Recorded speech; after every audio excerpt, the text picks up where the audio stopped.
Hello guys, welcome back to medical bubble channel. तो अभी हम in the today lecture we will talk about the drug acting on the CNS.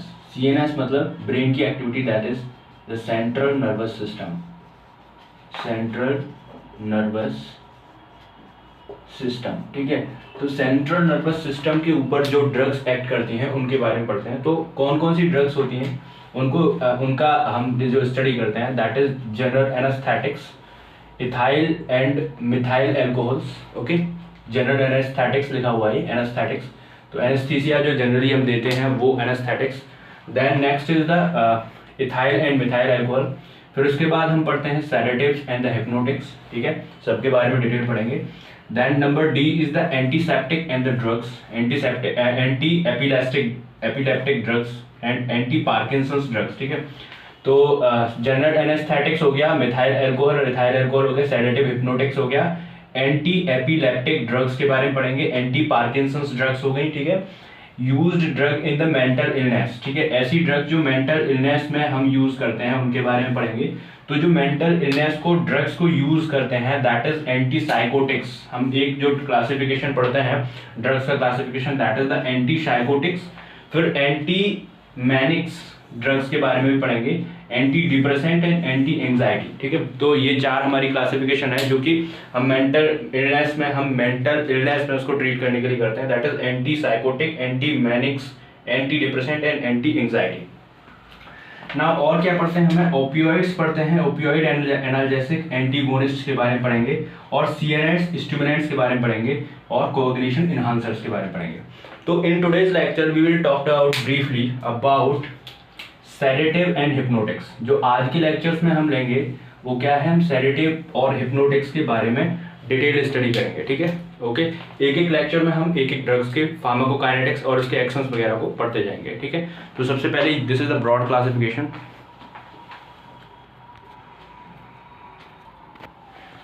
So in this lecture we will talk about the sedative and hypnotics. Now sedative और hypnotics drugs के बारे में पढ़ने से पहले हमें ये जान लेना जरूरी है कि what is the meaning of sedative and what is the meaning of hypnotic। मतलब कौन सी ऐसी ड्रग्स हैं जो sedative और hypnotic की तरह वर्क करती हैं। तो now come to the sedative। First of all sedative की बात करते हैं। तो sedative में क्या लिखा है, ड्रग्स दैट सबड्यूसेस एक्साइटमेंट, जो एक्साइटमेंट को कम करती है, काम्स द सब्जेक्ट, जो आपका सब्जेक्ट है, मीन पेशेंट है जो भी, उसको without inducing the sleep, sleep को बिना लाए हुए उसको काम करती है, ठीक है। सेडेटिव में क्या है कि जो सबड्यूसेस करती है, एक्साइटमेंट को सबसाइड करती है और काम करती है सब्जेक्ट को विदाउट इंड्यूसिंग स्लीप, आपको नींद नहीं आती है। ऐसी ड्रग्स जो होती हैं उनको हम क्या बोलते हैं, सेडेटिव्स बोलते हैं। लेकिन इसमें यह है कि ड्राउजीनेस जो है वो आ सकती है, ड्राउजीनेस इज द सिम्टम जो कि आ सकता है। लेकिन इसमें इंपॉर्टेंट बात जो याद करने वाली है, महत्वपूर्ण बात, वो ये है कि इसमें स्लीप इंड्यूसिंग ड्रग्स ये नहीं है। यहीं पे बसरते हम हिप्नोटिक्स का क्लासिफिकेशन जब भी देखते हैं तो हिप्नोटिक्स में क्या देखते हैं कि ये ऐसी ड्रग्स हैं जो कि इंड्यूस करती हैं स्लीप को, ठीक है, स्लीप को इंड्यूस करती हैं, दीज इंड्यूसेस द स्लीप। तो यहाँ पर एक सब्जेक्ट, एक डिफरेंशिएशन मार्क हो रहा है कि सेडेटिव्स में स्लीप नहीं आएगी और वो उसको काम करेगी, सीएनएस की एक्टिविटी को डिप्रेस करेगी। बट ये हिप्नोटिक्स जो होती हैं वो स्लीप को इंड्यूस करती हैं, और स्लीप जो होती है वो सिमिलर होनी चाहिए नॉर्मल अराउजल स्लीप, ठीक है। स्लीप के बारे में आपने फर्स्ट ईयर में पढ़ा होगा, different type of sleep are there, but उसी स्लीप में ये नॉर्मल अराउजल ऑफ स्लीप होनी चाहिए। हिप्नोसिस या फिर कोई भी मूर्छा या चक्कर आना, ऐसी कोई चीज नहीं होनी चाहिए इसमें। नॉर्मल जैसी स्लीप होती है वैसे ही ड्रग का एक्शन इसका होना चाहिए। So there are two types of drug we are talking about in this lecture, which is sedative and hypnotics, which are CNS activate on the CNS, मतलब जो क्या करती हैं, सीएनएस पर वर्क करती हैं, सीएनएस को डिप्रेस करती हैं। तो सेडेटिव एंड हिप्नोटिक्स के बारे में हम आज पढ़ेंगे, ठीक है। तो अब इसके बारे में एक बार इसको देख लीजिए ना। देखिए एक चीज इंपॉर्टेंट नोट है कि सेडेटिव और हिप्नोटिक्स दोनों ही क्या काम करती हैं, लेस मोर और लेस क्या है, ये सीएनएस डिप्रेसेंट है, सीएनएस को डिप्रेस करती हैं, ठीक है।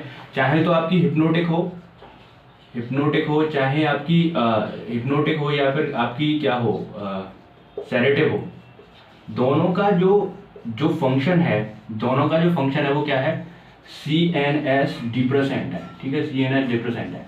लेकिन ये जो है क्लासिफिकेशन दोनों का फिर किसके बेसिस पे किया गया, जब दोनों का ही फंक्शन, अगर हम बात कर रहे हैं यहाँ पे कि दोनों का ही फंक्शन सीएनएस रिप्रेजेंट है, तो हिप्नोटिक और सेडेटिव को अलग कैसे किया, तो उन्होंने बोला कि they may be differing from the time action relationship. मतलब क्या है कि उनका टाइम और एक्शन जो है वो डिफर कर सकती है।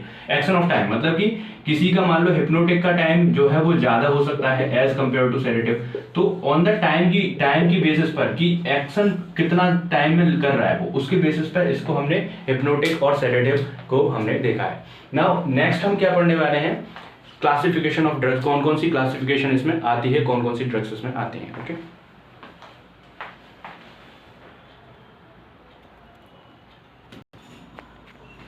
so this is the classification of the drugs. Now classification of hypnotics and C, इसमें जो हमने पढ़ रहे हैं वो क्या पढ़ रहे हैं, hypnotics और sedatives के बारे में पढ़ रहे हैं, है ना। तो hypnotics और sedatives का जो क्लासिफिकेशन है according to KDT and other book, वो किस तरीके से दिया गया, वो इस तरीके से दिया गया कि उसमें क्लासिफिकेशन में सबसे पहले क्लासिफिकेशन में की गई है बार्बिट्यूरेट्स, ठीक है। तो एक्चुअली हम ये पढ़ भी आए हैं, अभी हम ये पढ़ के आए कि सेडेटिव हो या हिप्नोटिक्स हो, दोनों ड्रग का काम सीएनएस डिप्रेशन ही है, सीएनएस को डिप्रेस करना है, बट टाइम के हिसाब से कि कितने टाइम में कौन सी ड्रग करती है उसके क्लासिफिकेशन के हिसाब से उन्होंने क्लासिफाई किया है। तो सबसे पहले हम बात करते हैं बार्बिट्यूरेट्स की। तो बार्बिट्यूरेट्स के टाइम के अकॉर्डिंग कितने टाइम में वो ड्रग वर्क कर रही है, तो उसके लॉन्ग एक्टिंग ड्रग बना दिए, एक शॉर्ट एक्टिंग ड्रग बना दिया और एक अल्ट्रा शॉर्ट एक्टिंग ड्रग का यहाँ पर क्लासिफाई किया। तो देखो बार्बिट्यूरेट्स में long acting, short acting and ultra short acting. अब बार्बिट्यूरेट्स के अंदर लॉन्ग एक्टिंग में क्या आती है, फिनोबार्बिटॉन और मीफोबार्बिटॉन, ठीक है। तो लॉन्ग एक्टिंग ड्रग्स के अंदर क्या क्या आता है, फिनोबार्बिटॉन और मेफोबार्बिटॉन। नाउ शॉर्ट एक्टिंग में क्या आता है, ब्यूटोबार्बिटॉन और पेंटोबार्बिटॉन, ठीक है। तो शॉर्ट एक्टिंग में क्या क्या आता है, फ्यूटोबार्बिटॉन एंड पेंटोबार्बिटॉन। अल्ट्रा शॉर्ट एक्टिंग में क्या आता है, थियोपेंटोन और मेथियोहेक्सेटोन, ठीक है। तो तीन तरीके का बार्बिट्यूरेट्स हो गया, long acting, short acting and ultra short acting. Long acting में फियोबार्बिटॉन, फिनोबार्बिटॉन, मेफोबार्बिटॉन, फिनोबार्बिटॉन और mephobarbitone are in case of long acting. Short acting में आपका क्या आ जाएगा, butobarbitone and pentobarbitone. Now ultra short acting में क्या आ जाएगा, थियोपेंटोन एंड मेथोहेक्सेटोन, ठीक है, methohexitone. Now next classification is the benzodiazepines, ठीक है। बेंजीन्स की रिंग होंगी इसके अंदर, बेंजोडाइजापिन्स में बेंजीन की रिंग प्रेजेंट होंगी, ठीक है, इस तरीके से, और उसके ऊपर अलग अलग groups are attached, that's why they are known as the benzodiazepines. Benzodiazepines में उन्होंने तीन क्लासिफिकेशन किया। सबसे पहला क्लासिफिकेशन क्या किया, हिप्नोटिक्स, ठीक है। दूसरा क्लासिफिकेशन उन्होंने किया एंटी एंजाइटी। पहला क्लासिफिकेशन क्या किया उन्होंने, हिप्नोटिक्स किया, दूसरा एंटी एंजाइटी और तीसरा क्या किया, एंटी कन्वल्जेंट, ठीक है। हिप्नोटिक्स के अंदर कौन कौन सी ड्रग आती है, पहले एक बात रिमेंबर करने वाली है कि डायजेपिम नाम की ड्रग जो है वो बेंजोडाइजापिन्स में आती है और वो तीनों में आती है, एंटी एंजाइटी भी है, हिप्नोटिक्स भी है एंड एंटी कन्वल्जेंट है। तो डायजेपिम, डायजेपिम एंड डायजेपिम, तो ये ड्रग कॉमन है, ठीक है। Depending upon the dose and depending upon the क्या कहते हैं टाइम ऑफ एक्शन, उसको हमने कैटेगराइज कर दिया डोज के बेसिस पर कि इतना इफेक्ट इसका दिखाई देगा। तो डायजापाम हो गया, डायजीपैम हो गया, फ्लोरोजीपैम हो गया, ठीक है। इसके बाद एल्प्राजोलम और एल्प्राजीपाम और एल्प्राजोलम, ठीक है, these are the hypnotics. Now anti anxiety की बात करते हैं तो डायजेपाम और फ्लोरोडाइजेपॉक्साइड और ऑक्साजीपैम, ठीक है, they are three anti anxiety drugs which are the diazepam, chlordiazepoxide और the oxazepam. Now anti-convulsant are the diazepam, lorazepam and clobazam, ठीक है, clobazam, these are the anti-convulsant. Now non-benzodiazepines, non-benzodiazepines hypnotics में जो है वो आता है zolpidem and zipiclone. Zolpidem and zipiclone are in the case of non-benzodiazepines, मतलब benzenics are not present in this type of drugs, ठीक है. So this is another non-benzodiazepines hypnotics.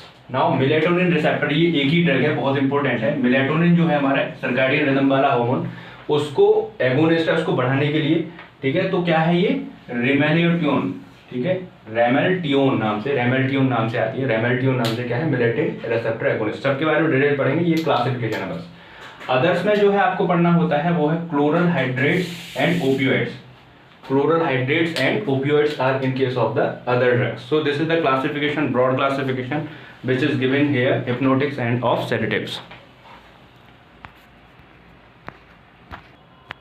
Now coming to next, we talked about neurotransmitter. क्योंकि देखो जब हम CNS के बारे में पढ़ रहे हैं तो CNS में हमारी जो मेन सेल रहती है दैट इज द न्यूरॉन, ठीक है। जो मेन सेल है वो हमारी क्या है, न्यूरॉन है। तो न्यूरॉन में आपको पता ही है कि ये वाली चीज क्या है, dendrite, this is the dendrite and this is the nerve ending, this is the nerve ending.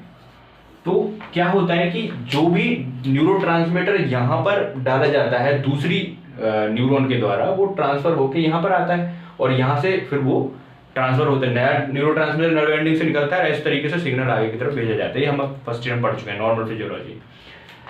तो इसी के बेसिस पर जो है क्लासिफिकेशन किया गया है, 3 तरीके का क्लासिफिकेशन है न्यूरोट्रांसमीटर का। क्योंकि न्यूरोट्रांसमीटर हमें सब्सटेंस पढ़ना जरूरी है, क्योंकि ये सारी जो भी ड्रग्स होती हैं, जो हिप्नोटिक्स हो गई, सेडेटिव्स हो गई, या जो भी CNS डिप्रेसेंट वाली ड्रग्स हैं, these work on the neurotransmitters, right. Now neurotransmitter they are of 3 type. One is the inhibitory on the basis of effect, ठीक है, और एक्साइटेटरी एंड बोथ। बोथ मतलब इनहिबिटरी भी एक्शन होगी उसकी, एक्साइटेटरी भी एक्शन होगी, तो दोनों एक्शन वाला।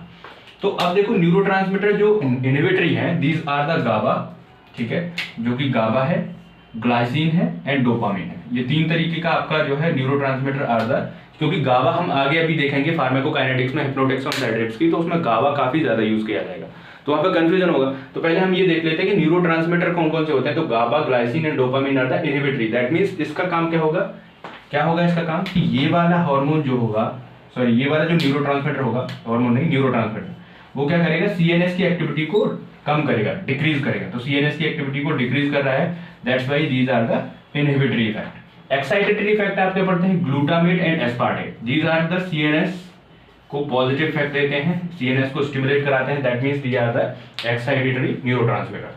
Now we are talking about the both, that means having the both. ये तो हम कॉमन पढ़ के हैं, एसिटाइलकोलिन, कोलिनर्जिक इफेक्ट्स, ठीक है, ये सारे न्यूरोट्रांसमीटर्स होते हैं। कोलिनर्जिक, नॉर एड्रेनलिन और सेरोटोनिन, 5-HT, ये भी बहुत इंपॉर्टेंट है 5-HT। तो ये इफेक्ट्स जो है देते हैं वो दोनों तरीके के इफेक्ट देते हैं। So excitatory, inhibitory and both type of effect are present, these are the neurotransmitter present. Neurotransmitter कितने तरीके के होते हैं, 3 तरीके होते हैं इंपॉर्टेंट। गाबा, ठीक है, ग्लाइसिन अमीनो ब्यूटेरिक एसिड, ठीक है, इस तरीके का नाम है इसका, GABA, glycine, gamma amino butyric acid, gamma amino butyric acid, glycine, dopamine. CNS को कम डिप्रेस करते हैं, एक्साइट कौन करते हैं, ग्लूटामेट और एस्पार्टेट। तो CNS को पॉजिटिव इफेक्ट देते हैं और ये दोनों इफेक्ट देते हैं। अब जो मैक्सिमम हिप्नोटिक्स का CNS से डिप्रेसेंट काम करती हैं, वो इस तरीके के रिसेप्टर्स पे और इस तरीके के न्यूरोट्रांसमीटर को सिक्रेट करा काम करेंगे, ताकि एक्साइटेटरी इफेक्ट को कम करे और इनहिबिटरी इफेक्ट को बढ़ा दे। तो these are the causal effect, okay.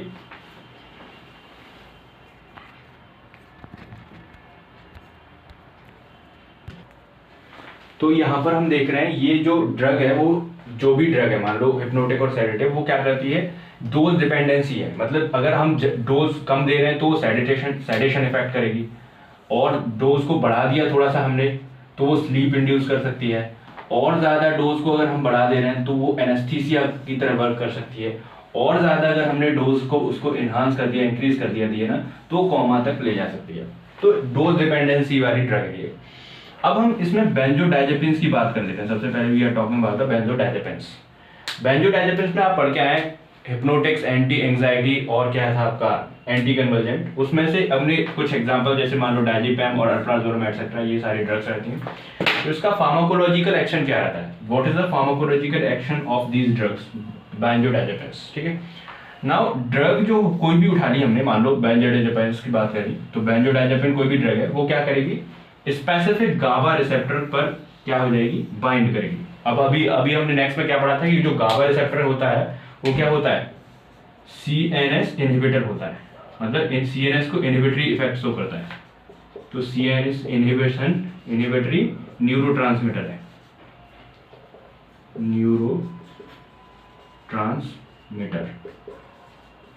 तो जब CNS को इनहिबिटरी इफेक्ट, नेगेटिव इफेक्ट देगा तो क्या होगा, इंक्रीजेस। इससे क्या होता है, देखो सबसे पहले ड्रग जो है बेंजोडाइजेपिन्स में कोई भी ड्रग मान लो किससे बाइंड करती है, specific site of the GABA receptor, GABA receptor से वो अटैच हो गई। उसके बाद क्या करती है, जो हमारी परमेबिलिटी होती है, ठीक है, जैसे मान लो ये हमने बनाया था ना जो न्यूरॉन्स है, उसमें क्लोरीन की जो परमेबिलिटी है, क्लोरीन की परमेबिलिटी को वो इनहांस कर देती है, इंक्रीज कर देती है। It increases the frequency of chloride channel. Chloride channel की वजह से क्या होता है, क्लोराइड इफ्लक्स, सो क्लोराइड इन्फ्लक्स बढ़ जाता है, क्लोराइड आयन अंदर हो जाता है, जिसकी वजह से क्लोराइड करंट बन जाता है। ठीक है, मेम्ब्रेन में जो है उसकी जो न्यूरॉन की मेम्ब्रेन में क्या है, एक क्लोराइड करंट बन जाएगा, जिसकी वजह से क्या होगा, मेम्ब्रेन हाइपोलराइजेशन। आपने डीपोलराइजेशन, पोलराइजेशन, हाइपोलराइजेशन पढ़ा होगा, तो इसमें क्या होगा, हाइपोपोलराइजेशन। हाइपो मतलब पोलराइजेशन कम हो जाएगा, और पोलराइजेशन कम होने की वजह से जो है वो एक्साइटेशन कम हो जाएगा, एक्साइटेशन का टाइम पीरियड बढ़ जाएगा उसका, और सीएनएस डिप्रेस हो जाएगा। दोबारा से एक बार देख लेते हैं। बेंजोडाइजेपिन्स की कोई भी ड्रग की फार्माकोलॉजिकल एक्शन को आप जब देखते हैं तो कोई भी ड्रग क्या करती है, स्पेसिफिक गाबा रिसेप्टर से बाइंड करती है। गाबा रिसेप्टर क्या करते हैं, CNS inhibitory neurotransmitter, increases the frequency of chloride channel. जो क्लोराइड चैनल्स होते हैं उसमें, उसके मान लो यहाँ पर क्लोराइड चैनल है इस तरीके से,